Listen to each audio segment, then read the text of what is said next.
Targets हैं वो bridge procedure guide वगैरह बीआरएम की टीम वगैरह का थोड़ा बताएंगे। इसमें प्रॉपर नोट बहुत सी ओवरव्यू वगैरह भी होंगे, हमको इसमें आपसे डिस्कस करेंगे। देखें, सेफ मैनिंग लेवल्स का डिस्कस करूंगा मैं आपसे, सेफ कंडक्ट ऑफ नेविगेशन का डिस्कस करूंगा, कंप्लाइंस करूंगा with the MARPOL and minimising impact on the our safety environment, effective communication in the bridge and bridge team work BRM BTM, effective training कैसी होनी चाहिए, फैमिलाइजेशन कैसे होना चाहिए, साउंड जो है अपना कैमरा थोड़ा इस साइड पे कर लें अपना, हाँ ठीक है, ताकि समझ में आए ना।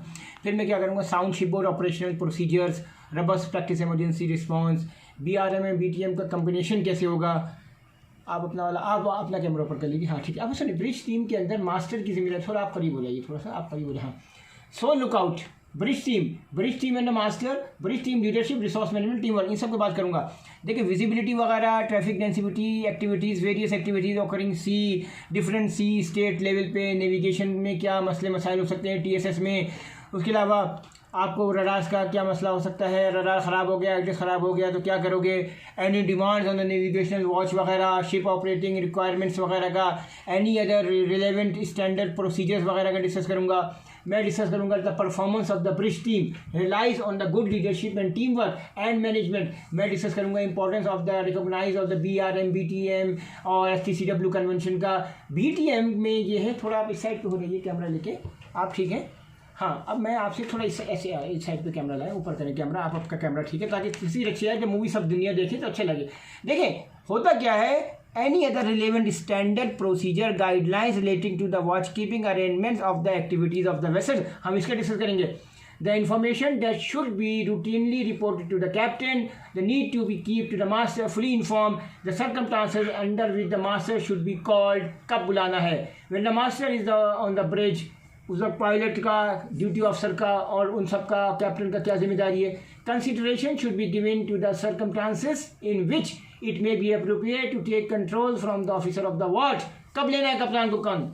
There will often be benefit in the officer of watch relating that control with the master providing oversight and guidance. मगर फिर भी कौन ले लिया जिम्मेदारी, ड्यूटी ऑफिसर की अपनी है, वो उसको अपनी पूरी करनी है। बेशक कप्तान ने कौन ले लिया, वो अपनी ड्यूटी अदा करता रहेगा। वेदर मैनुअल या automatic steering, anticipated operation status of the bridge equipments, सब चीज़ें अपने काम करता रहेगा। ठीक है सब, आप अपना कैमरा सही कर लें, इसका काम अपना ऐसे कर लें ताकि आपसे हाँ बात करूँ मैं सही तरीके से। अब देखें, मैं आपको बताता हूँ, ये ब्रिज स्पीड कितना टाइम हो गया सर आपका?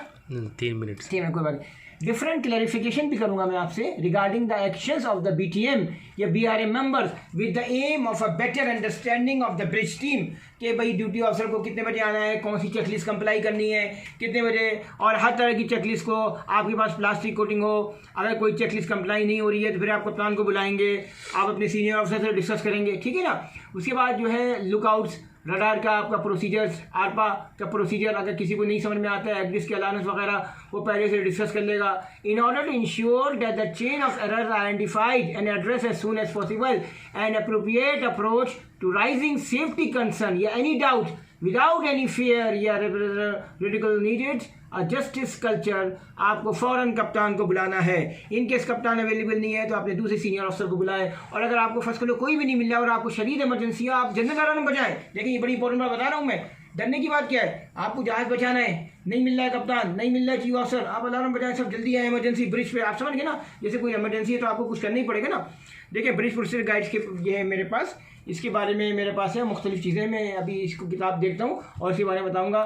Challenge and response, leadership undermine, ठीक है ना, providing this side does not compromise, की गलती हो जाए वो कैसे करना है, सेफ्टी ऑफ द शिप के लिए। आप भी बैठ जाइए, आपका काम भी खत्म हो गया है, मतलब ये काम खत्म हो गया, आप एक काम करें, आप उधर ही खड़े रहें, कोई मसला नहीं। मैं जो हूँ ज़रा यहाँ पे डॉक्यूमेंट्स है, पहले मैं ये बता देता हूँ। देखें क्या क्या चीज़ें मुझे बतानी थी, अगर आपको ये देखना है यहाँ पे अपने कैमरे रख दें। न्यू पर्सनल फैमिलाइजेशन, देखिए बड़ी इंपॉर्टेंट चीज़ है। बंदे जब आएंगे ना तो उनको आपको ब्रिज की ट्रेनिंग्स वगैरह देना बहुत ज़रूरी है, क्योंकि अगर आपने ब्रिज की ट्रेनिंग्स वगैरह नहीं दी तो जो भी हैं आपके बंदे वो ब्रिज पे प्रॉपर तरीके से वॉश नहीं कर सकते, ठीक है सर। अच्छा, English language, company policy and procedures, BTM BRM, यानी आपका नेविगेशन प्रोसीजर क्या है, स्क्वाड क्या है, पोजीशन फिक्सिंग क्या है, कैसे लगानी है, ये सारे ऑफिसर्स को पता होना चाहिए, ठीक है सर। फिर ये देखें क्या लिखा हुआ है, mobile phones, electronic devices bridge पे आप मना करते हैं इस्तेमाल करने का, ठीक है। एमरजेंसी प्रिपेयर्डनेस का तरीका आप उनको बताएंगे। आप जब उनको शुरू में बुलाएंगे इनिशियल स्टेज पे, आप उनको सारी चीज़ें दिखाएंगे कि मतलब ये कि पायलटेज अगर होगा तो ड्यूटी ऑफिसर ऐसे हैंडल करेगा, अगर कप्तान होगा तो ड्यूटी ऑफिसर ये करेगा। और अगर आपका watch level Manning level change करना है सिंगापुर स्टेट वगैरह में, तो फिर आप बता देंगे भाई 2 ड्यूटी ऑफिसर होंगे तो इस ड्यूटी ऑफिसर का ये काम है, दूसरे वाले का ये काम है, ठीक है सर। अब आ जाते हैं during emergencies Manning the watch level. इसके बाद ये किताब देखें, कॉलिंग द मास्टर है, सिचुएशन अवेयरनेस। कभी कभी जो है आप देखेंगे फिशिंग ट्रैफिक वगैरह ज़्यादा होती है तो ये विजिबिलिटी 4 माइल्स हो गई, कप्तान को कॉल करना है। फिशिंग ट्रैफिक ज़्यादा हो गई तो कहते हैं कि fishing traffic is also important. अगर आप लग गई बोट वाला मर गया तो ये ख़तरनाक है। आपको किसी भी सूरत में फिशिंग वेसल्स को रास्ता देना है और उन बंदों की आपको जान बचानी है तो आपको ब्रॉड ऑल्ट्रेशन करना है। मेरे साथ भी हुआ है, 250-300 फिशिंग बोट मिली, मैं नीचे आ रहा था आपका सिंगापुर साइड पे, मैं वापस कोरिया की साइड में मुड़ गया। क्यों? कभी कभी सिचुएशन ऐसी होगी तो ऊपर से घूम के आना पड़ा था। 250-300 बोटों को आसान थोड़ी है, वो भी रात के वक्त मैनेज करना। आ जाए सब GMDSS वॉच कीपिंग।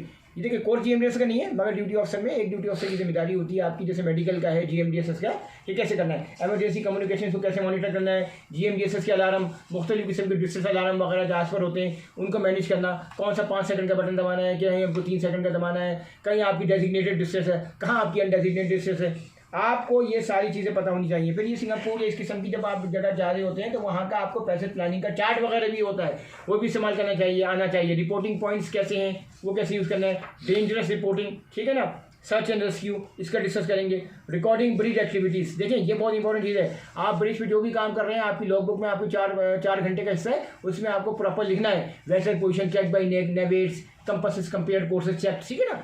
आपको हैंड स्टीयरिंग ट्राइड आउट, क्योंकि देखें जब आपका वेटिंग इंस्पेक्टर वगैरह आता है सब चीज़ चेक करता है कि आपने जो है हैंड स्टीयरिंग का जिक्र किया, आपने फायर वॉच का लिखा, ये सब छोटी छोटी चीज़ें हैं। Operations and maintenance of the bridge equipment इसका डिस्कस करें, ये सब चीज़ें आपको आनी चाहिए। ऑटो पायलट्स, स्टीयरिंग कंट्रोल्स, ठीक है सर, ये सब चीज़ें हैं। कितना टाइम हो गया सर आपका? 7 मिनट। ओके, उसके बाद आपको ये पता होना चाहिए, देखें इसमें और भी तरीके हैं। बनवास के पासवर्ड्स होते हैं, वो नॉर्मली कप्तान के पास होते हैं, मगर ये कि आपको सब पता हो कि इनकेस अगर आपका 12 मिनट क्रॉस कर गया, बनवास का अलार्म आ गया, पहला अलार्म कहाँ जाएगा, सेकंड अलार्म कहाँ जाएगा, उसको कैसे एक्टिवेट करना है, वापस इसको कैसे रिस्टोर करना है। VDR में अगर कोई इमरजेंसी हो गई उसको रिस्टोर करने का तरीका आप समझ गए ना। फिर आपके पास जो है डिफरेंट GPS वगैरह, GPS सेटेलाइट्स वगैरह, स्पीड लॉग्स वगैरह, आपको सब तरीका यूज़ करने का आना चाहिए। क्योंकि देखें कल जो है आपको अकेले वॉच करनी है, इनकेस अगर आप नहीं कर सके। फिर AIS बहुत इंपॉर्टेंट। कभी कभी कोई रडार पे टारगेट नहीं आया, मैं आपको बता रहा हूँ कभी एक हमारे साथ हो गया था मसला, रडार के टारगेट्स क्लियर नहीं थे, रडार सही नहीं था। आपके पास एक AIS बैकअप भी होता है, आपको कम से कम पता चल जाता है ना, या 3 माइल पे दिखा रहा है 4 माइल, तो आपके पास बड़े जहाज़ों का आइडिया हो जाता है कि भाई ये जहाज़ है जो कि इस वक्त हमारी विसिनिटी में है। और बड़ा और फायदा है AIS का इस्तेमाल का, आपको सब पता होना चाहिए। फर्स्ट करो कोई टारगेट आपसे रडार से मिस हो गया, आप बैकअप पे आपके पास AIS है, आपके पास एक्सपेंड्रोनो रडार है और साथ साथ आपके पास AIS भी है, ठीक है सर। फिर प्लॉटिंग एड्स आपको पूरा पता होना चाहिए, आरपा का तरीका, ट्रायल मैन्यूवर वगैरह, ये सब चीज़ें आपको आनी चाहिए, ठीक है ना। बेशक रडार प्लॉटिंग में टाइम लगता है, radar plotting CPA, OA, WA, way of other ship, way of own ship, ठीक है, मगर अगर आजकल तो आपको पता है सब जगह आरपा है, आरपा आपका बिल्कुल स्ट्रॉन्ग होना चाहिए कि CPA TCPA कैसे कैलकुलेट करना है, ठीक है सब। चार्ट अपडेट्स, सॉफ्टवेयर अपडेट्स, देखें ये किताब इसलिए इंपॉर्टेंट है, इंटीग्रेटेड नेविगेशन सिस्टम, ठीक है sir. GMDSS communication, GMDSS equipment, कुछ चीज़ें मैं इसलिए बता रहा था कि मैं किताब इसलिए खोली कि ब्रिज प्रोसीजर गाइड आप लोग पढ़ें और उसके अंदर जो, और क्योंकि ये आपको पता है कि इंटरनेशनल चैम्बर ऑफ शिपिंग की गाइड है, मैं इसलिए बताया था, बहुत ही खास किताब है। BRM के और BTM के कोर्स में भी आपको बड़ी हेल्प करेगी, ठीक है सर। न्यू पर्सनल फैमिलाइजेशन के अलावा ड्यूटीज़ विद ब्रिज टीम, आपके पास कंपनी की एक नेविगेशन पॉलिसी होती है। नेविगेशन पॉलिसी जो है वो बहुत इंपॉर्टेंट होती है, उसके अंदर आपके सारे डिस्कस किया जाता है कि भाई कहाँ पे कैसे बंदे ऑर्गेनाइज करने हैं, आपको वॉच लेवल 1 कब रखना है, वॉच लेवल 2 कैसे रखना है। उसके बाद अगर आपका जहाज़ जो है FSU है तो उसका कितना अंडर किल क्लियरेंस होना चाहिए, ओपन सी में कितना स्क्वाड होना चाहिए, आपका कोस्टल नेविगेशन में कितना स्क्वाड होना चाहिए, आप समझ गए ना, कितना आपको अंडर किल क्लियरेंस रखना है, अंडर किल पॉलिसी क्या है, आप समझ गए ना। फिर नेविगेशन से पहले बंदों का आप ड्रग अल्कोहल वगैरह भी टेस्ट कर सकते हो, ठीक है ना, क्योंकि ड्रग अल्कोहल पॉलिसी 0 है। बहुत सी चीज़ें, देखिए सबसे इंपॉर्टेंट चीज़ ये है कि एज पर SCCW आपका BSE 0.25, देखिए डिफरेंट कंपनीज के डिफरेंट रूल्स हैं, कहीं 0 है कहीं 0.25 mg/ आपका जो है, सबका अपना हिसाब है, मगर देखिए कंपनी की पॉलिसी को फॉलो करना है। अगर आप कंपनी की पॉलिसी फॉलो नहीं किया इसका मतलब आप जो है गिल्टी है, ठीक है ना। देखो बेन नुकसाने का मकसद ये है। कितना टाइम हो गया आपका? 9:30 हो गया। देखिए फिर ये कि आपको चारों प्रोसीजर पता होना चाहिए, अप्रेजल, प्लानिंग, एग्जीक्यूशन, मॉनिटरिंग और नेविगेशन। आपके पास जितनी भी किताबें हैं आपको उनका पढ़ने का तरीका आना चाहिए। जैसे मिसाल के तौर पे आपके ये एग्लिस है, अब जोन ऑफ कॉन्फिडेंस क्या होता है, कैटलॉग क्या होता है, ये सब चीज़ें आपको पता हूँ। पैसेज प्लानिंग्स में port of guide two port entry, वो पढ़ने का तरीका आना चाहिए। मैं सिर्फ ये बता रहा था कि ये छोटी छोटी किताबें भी आप अपने ऑफ टाइम में पढ़ा करें। अब ये नहीं कि आप लगे हुए हैं व्हाट्सएप फेसबुक पे, ये मैंने इसलिए बताया था किताब में पायलट एज वाटर्स हों, पायलट को कैसे हैंडल करना है, पायलट को जब लेके जाना है, ऑक्यूपेशन हेल्थ एंड सेफ्टी। अब पायलट लेटर पे आप चढ़ रहे हैं तो पायलट लेटर पे जब पायलट को रिसीव करेंगे तो उससे पहले आप देखेंगे कि भाई पानी से स्लिप तो नहीं हो जाएगा, ग्रीस पार्ट से कहीं स्लिप तो नहीं हो जाएगा पायलट। इसको बोलते हैं pilot letter checking as per occupational health and safety. ठीक है सब। कैसे प्लानिंग की ब्रीफिंग होगी।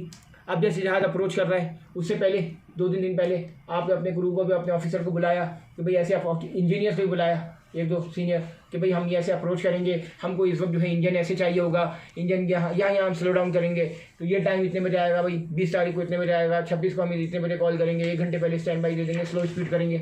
सिंगापुर स्टेट, मलाका स्टेट, मैं एग्जांपल दे रहा हूँ, ये ज़रूरी नहीं है, इंडोनेशिया में भी कुछ जगह है वहाँ पे आपको स्लो डाउन करना पड़ता है, इंग्लैंड में डेवल स्टेट वगैरह में भी, समझिए ना। ये चीज़ें खाली ये है कि तो वो पहले से आपके ऑफिसर ऑफ द वॉच और आपके ड्यूटी इंजीनियर्स और आपके सीनियर ऑफ को सारे स्टाफ को पता हो।